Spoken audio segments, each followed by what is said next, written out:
Hey guys, and welcome back to Battlefront updates and another episode of Top 5 Plays, the series where I feature the best, funniest and weirdest clips in the community.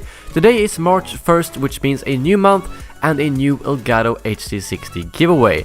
First of all, thank you to Carvocas for sending me a video of him actually unboxing the HD60 that he won a couple of months ago. And if you want to be a lucky winner this month, simply follow the link in the description below. And if you want to submit a clip yourself, you can also find a link to that in the description below. But now, let's jump straight into the clips. First off, we have a clip from Crimson Heroes, who gets a 10-man hurricane strike with Dengar, and his clip was actually titled Dengar Bowling, which I completely agree with, because there is actually 10 pins in bowling, so it was a very accurate clip to that. Moving on, we have a clip from a guy named Jew on my backa, and he gets a 5-man kill with the DT29, and he does it without reloading once. Yes, he is using the cooling cell because otherwise it would have been practically impossible, but he shows some very nice accuracy with the DT29 as he quickly wipes out 5 people. And I was about to say just like Krennic, but then I realized that he barely kills anyone in the movie, except for with the Death Star, which doesn't really count.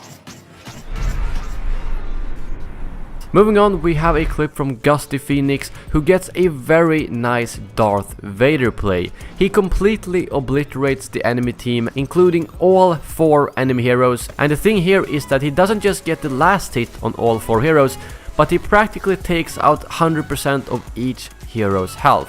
Sure, some of them are pretty newbie, like what the hell is this Jin doing in the wall, but other than that, it's very impressive to see Vader take out 4 enemy heroes, whereas the rest of the villains are pretty much just standing by and looking.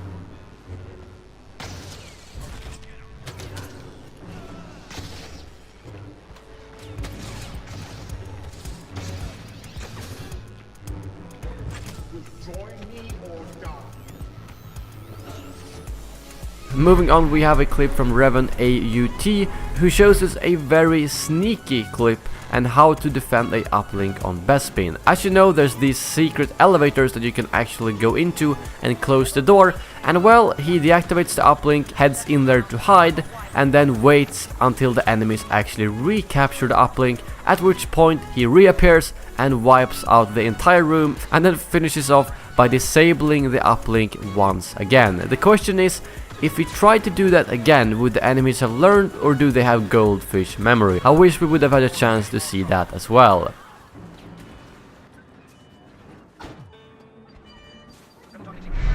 Lastly, at the number 1 spot, we have a clip from Damo TDE, who might show us a world record time for the last phase of infiltration. He stacked up his escape artist trait to level 3 and then picks up the data tape and heads straight for the extraction. I know it almost looks like this clip is sped up, but that is all due to the escape artist trait, and there's very few people actually using that trait now, but I think this clip shows why it can be so good.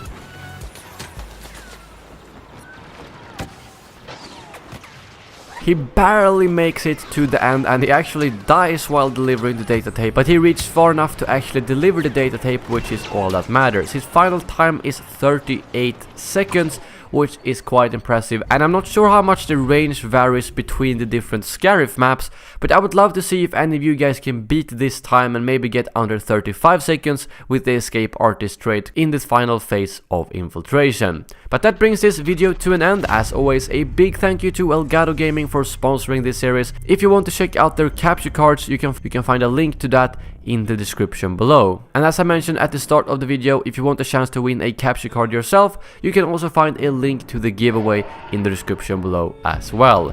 Thank you very much for watching, and as always, may the Force be with you.